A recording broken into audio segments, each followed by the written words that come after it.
नमस्कार, आप देख रहे हैं एमपी तक। मैं लोमेश कुमार गौर। हरदा में मंगलवार को एक भीषण हादसा हुआ। इस हादसे में अब तक 13 लोगों की जान जा चुकी है। पूर्व मुख्यमंत्री उमा भारती ने इस हादसे को पर आशंका जताते हुए इसको कहीं साजिश से भी जोड़ा है। उन्होंने सिमी की गतिविधियों को लेकर एक बड़ा बयान दिया है।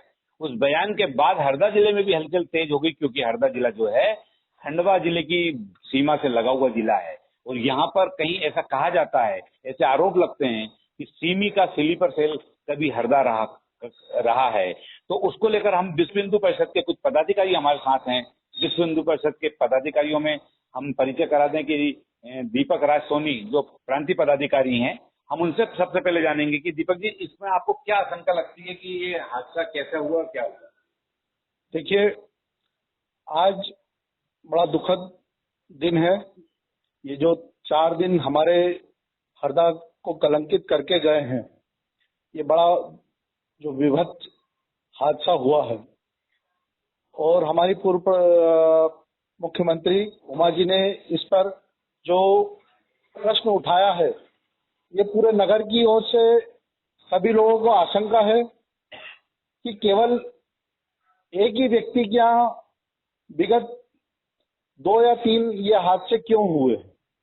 केवल एक ही संस्था जो पटाखे बनाती है वो इस लेवल पे बनाती है और उसी के यहाँ हादसे क्यों हो रहे हैं। तो आशंका क्यों हो रही है? आशंका होने का कारण सीधा सीधा ये है कि वो एक तो लापरवाह आदमी है और उसके प्रतिद्वंदी जो इस व्यवसाय से जुड़े हुए हैं वो इसकी पूरी जानकारी रखते हैं और कहीं ना कहीं ये क्वेश्चन मार्क वहीं पे आके अटकता है। विश्व हिंदू परिषद के जिलाध्यक्ष गिरिजा शंकर राजपूत भी हैं। आप बताएं कि आपको क्या आशंका लग रही, क्यों आप इस पर आशंका जता रहे हैं? उमा भारती के बयान से कितना इत्तेफाक रखते हैं आप? सर्वप्रथम तो पूर्व मुख्यमंत्री उमा जी के जो स्टेटमेंट है उससे तो ये लगता है, और जो इतनी दुखद घटना जो हरदा जिले में हुई है उससे तो ये सिद्ध होता है कि पटाखे बनाने में इतने इस प्रकार के बारूद का यूज तो नहीं होता। इसलिए शंका के विषय तो 100% जाता ही है, क्योंकि पटाखे में जो नॉर्मल बारूद का यूज होता है वो जिस हिसाब से जो ब्लास्ट हुआ हरदा में, जो अभी तो हरदा जिला नहीं आसपास के जिले भी थर्रा गए हैं, तो इससे उमा जी की जो शंका है वो जाहिर होती है। कहीं न कहीं इस ब्लास्ट में शंका मतलब जो घटना हुई है वो एक्सीडेंट नहीं बल्कि उस पर संदेह किया जा सकता है कि उसकी विस्तृत रूप से बड़े रूप से जांच होना चाहिए, क्योंकि उसमें शंका की गुंजाइश तो बहुत कुछ दिखती है। ऐसे कौन से बिंदु है जिनको आप शंका की नजर से देखते हैं? क्या क्या आप बिंदु है, क्यों देखते हैं? बिंदु तो ये है कि एक तो विगत 4-5 वर्षों से एक ही फैक्ट्री में घटनाएं हो रही है। दूसरी, जिस लेवल का धमाका हुआ है और जो आसपास जिस मतलब जो घर है उनका क्षतिग्रस्त हुई है, उनको देखने के बाद तो ऐसा लगता है कि वो फटाके के बारूद तो नहीं हो सकता, क्योंकि जब घरों की स्थिति देखी है तो ऐसा लग रहा था कि उन पे मिसाइल गई है, मिसाइल गिरी है, इस स्तर पे वो क्षतिग्रस्त हुई है। आज जो जिले में आज जिस प्रकार से जो घटना हुई है, तो मृतक परिवार के प्रति बहुत हमारी संवेदना है। और जो जी, आपको क्या लगता है कि सिमी की गतिविधियां या हरदा में जो फैक्ट्री में हादसा हुआ है, ये हादसा है या कोई साजिश है? ये हमको कल जो हमारे उमा भारती जी का जो बयान था उससे हमने एक रात भर इसी चिंतन में थे हम पूरे कार्यकर्ता और पदाधिकारी, क्योंकि एक हादसे के रूप में ही हम इसको नहीं मान सकते।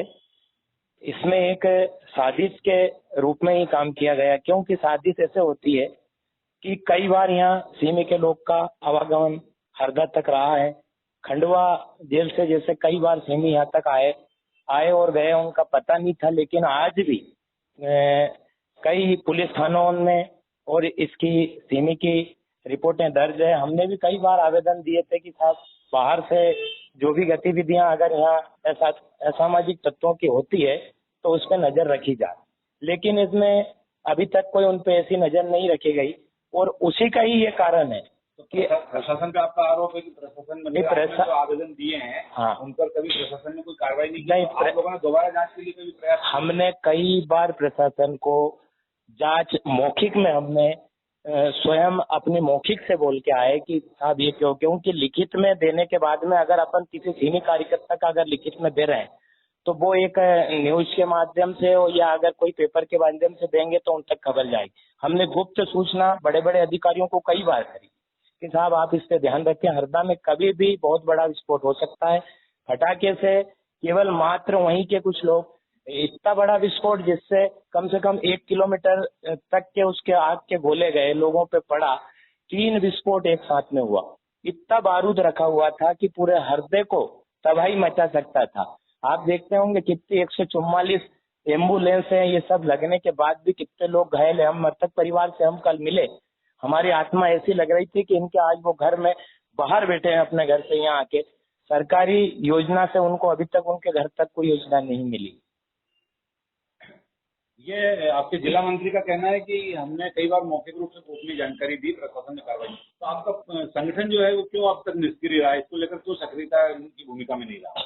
नहीं, एक्चुअल में जो जिला मंत्री जी कह रहे हैं, जैसा कि सिमी की लोकेशन जो अभी जैसा 7 जो सिमी के कार्यकर्ताओं का एनकाउंटर हुआ था, उस समय उनकी एक की लोकेशन तो हरदा ही मिली थी उस समय, जो पुलिस जांच के हिसाब से। तो ये गतिविधियां तो जो लोकेशन के हिसाब से, कोई ऑथेंटिक प्रूफ तो हमारे को आज तक मिले नहीं कि जो हम लोग लिखित में दे।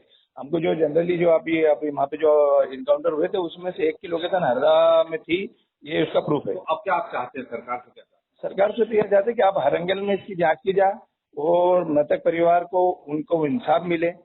और जो राजू अग्रवाल जी ने भी अगर इससे ज्यादा से ज्यादा अगर क्षमता से ज्यादा रखा है तो उस पर भी कड़ी से कड़ी कार्रवाई होना चाहिए कि अवैध रूप से फैक्ट्री चलाना ये सबसे बड़ा गुनाह है। और जो बाहर के कर्मचारी आपके यहाँ काम कर रहे हैं तो प्राथमिकता तो फैक्ट्री मालिक की होती है कि उसको यहाँ की जानकारी प्रशासन को देना चाहिए कि बाहर के व्यक्ति, कौन व्यक्ति कैसे काम कर रहा है। जो जानकारी हमको ओरली मिली है कि कुछ यूपी के भी कर्मचारी उनके यहाँ काम करते थे, तो अब वो किस स्थिति में कहाँ से आए हैं, कैसे आए हैं, उसकी जानकारी प्रशासन को भी होना चाहिए। और प्रशासन की भी जिम्मेदारी है कि अगर कर्मचारी नहीं दिया तो विगत बाहर के व्यक्ति अगर हैं तो उसकी जांच की जाए। जो मजदूर हैं वो न सिर्फ हरदा जिले के थे बल्कि अन्य प्रांतों के थे, उसमें उत्तर प्रदेश आदि और बिहार वगैरह के भी कर्मचारी मजदूर काम करते थे। तो जो विश्व हिंदू परिषद के पदाधिकारी आशंका जता रहे हैं, वो कहीं ये बता रहे हैं कि कहीं ना कहीं किसी के तार कहीं से जुड़े हैं।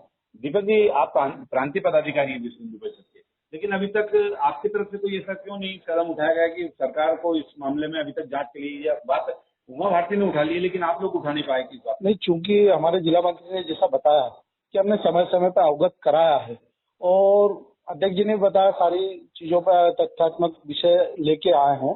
आज हम आपके चैनल के माध्यम से बताना चाहते हैं कि विश्व हिंदू परिषद ही नहीं, पूरा हम एक जागरूक नागरिक के नाते इस हरदा की जो शांति को भंग करने का प्रयास किया गया है और जो स्लीपर सेल हम बात कर रहे हैं वो स्लीपर सेल ही इसमें कामयाब हुआ है। और ऐसा लगता है कि स्लीपर सेल का ही ये काम है। और ये जो डेंसिटी का जो ब्लास्ट हुआ है वो बहुत संवेदनशील है और उसी के ऊपर हम लोग कंसंट्रेशन करके चलें कि इस डेंसिटी का अगर ब्लास्ट हुआ है तो वो क्यों हुआ है। एक और पदाधिकारी जसप्रीत जी भी हमारे बीच में हैं, हम उनसे भी जानेंगे कि आपको क्या हादसा लग रहा है या कोई साजिश लग रही है इसमें? नहीं, इसमें से देखो ये हादसा तो हो नहीं सकता क्योंकि इतने बड़े स्तर पर हुआ है। क्योंकि वो जो मालिक है उसका भी 10 से 15 किलो का लाइसेंस होने के बाद इतना बड़ा धमाका, ये तो लापरवाही पूरी प्रशासन की भी है, मालिक की भी है। क्योंकि इसमें सुनने में आया इसके पहले ये तो हादसा हुआ फिर कि 15 किलो की क्षमता का उसके बाद लाइसेंस दे दिया, तो उससे ज्यादा वो ये तो इसलिए तो ये इनकी गलती है ना, क्योंकि इससे ज्यादा रखना नहीं चाहिए था। ये प्रशासन को भी ध्यान देना चाहिए था इनसे। और उसके बाद भी फिर ये साजिश के तौर पे इसलिए आता है कि इसमें कई दूर दूर के लोग भी थे और कई लोगों का ऐसे आवागमन रहता था, कई प्रकार के लोग। और सुनने में आया कि ये घर तक भी भेजते थे बनाने के लिए 8 किलो बारूद ये वगैरह। तो हरदा में हुआ हादसा एक साजिश भी हो सकती है। उमा भारती जो पूर्व मुख्यमंत्री है मध्य प्रदेश की, उनके बयान से हरदा के जो विश्व हिंदू परिषद और हिंदू संगठन के जुड़े लोग हैं वो भी कहीं इत्तेफाक रखते हैं और वह इस मामले में शासन से एक जांच की मांग करते हैं। एमपी तक के लिए हरदा से लोमेश कुमार गौर की रिपोर्ट।